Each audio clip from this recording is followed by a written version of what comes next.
Well, that one didn't go 20. But where are you supposed to shoot a deer? I think we've all been pretty much taught our whole lives that you want to aim what we say behind the shoulder, or people talk about staying away from that shoulder. The reality is that shoulder is not what we think it is. When you look at a graphic of a deer's vital areas, you see that the whole thing we think is the shoulder is actually filled with soft tissue, heart, lungs, and really the place where we want to hit. So where we want to be aiming whenever we're shooting at a deer, whether this is with a bow, gun, whatever the case may be, what I always try to do is come straight up the leg and aiming right above that leg, right where we think that shoulder is. And the reason we want to aim there is because that's where the heart is. And out of the heart, as you may know from anatomy class, is where the largest arteries, the largest veins, the largest capillaries, and the highest number of arteries, veins, and capillaries are going to be located.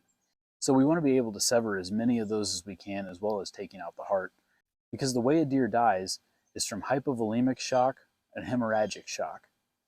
So this is about how fast they're losing blood, and the faster they lose blood, the shorter the distance for recovery, and probably a better blood trail too. And I haven't always tried to aim here, especially when it came to archery. But as years have gone by and I've learned more about the anatomy of a deer and where the vital area is, I looked back at all the deer that I've taken in the past, and I saw that many of the ones that I shot in this specific place, they didn't go very far at all. I may not have even had a blood trail because they didn't go far enough to even make one.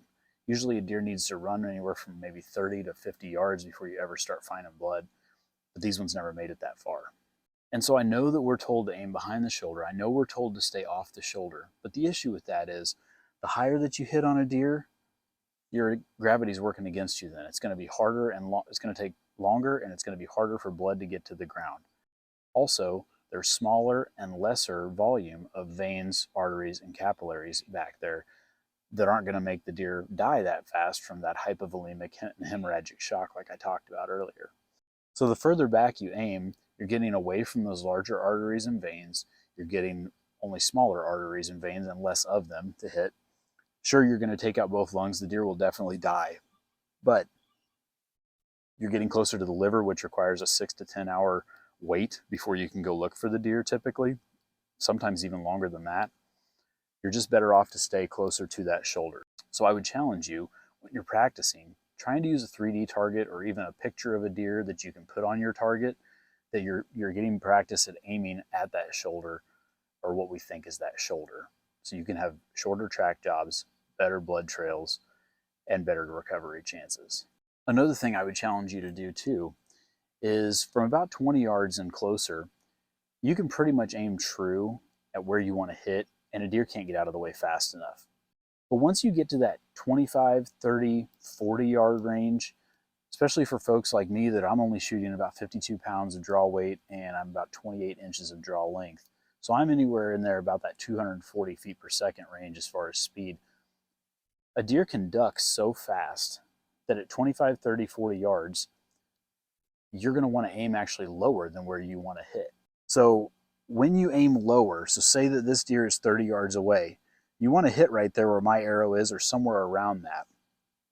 But if you aim about right here at the bottom of their chest line and a deer happens to duck at that distance, there's a good chance they can duck several inches, 6 inches, 4 inches, 12 inches maybe if they're really alert. And whenever they do that, if you allow for those inches of ducking the string, you're going to hit about right where you want to. So I know that can be challenging to start thinking about shooting lower at a deer, aiming lower. The problem is if you hit clear up here because they duck, this is an area that's all muscle, those back straps, things that aren't going to kill a deer, and you're not going to recover, and you're not going to get much penetration either. So you're better off to miss a little bit low than you are to miss a little bit high. So I would challenge you as you practice. This isn't something I would say if you've been practicing all spring and summer or all year and you have been practicing shooting behind the shoulder and things like that. Don't go out hunting and try to do it the first time when you're shooting a live animal. Practice in your yard, practice in the field, wherever you can, and just start trying to do this and see how much of a difference that it makes as far as your practice and getting better at shooting at that spot. So I'd challenge you to start aiming a little further forward, aiming right at that shoulder. Also trying to aim a little lower whenever you're getting to 25 yards and beyond if you're shooting a lower draw weight like me. And hopefully with doing those things, you'll start having shorter track jobs, better blood trails, and a better chance of recovery. Thanks for watching Farming for Whitetails. We'll see you next time. Staying away from that back area where you're getting closer to the liver even, and that requires even a 6 to 10 hour job of waiting, which can be a job. Dang it, shot through it. This is the hardest damn part.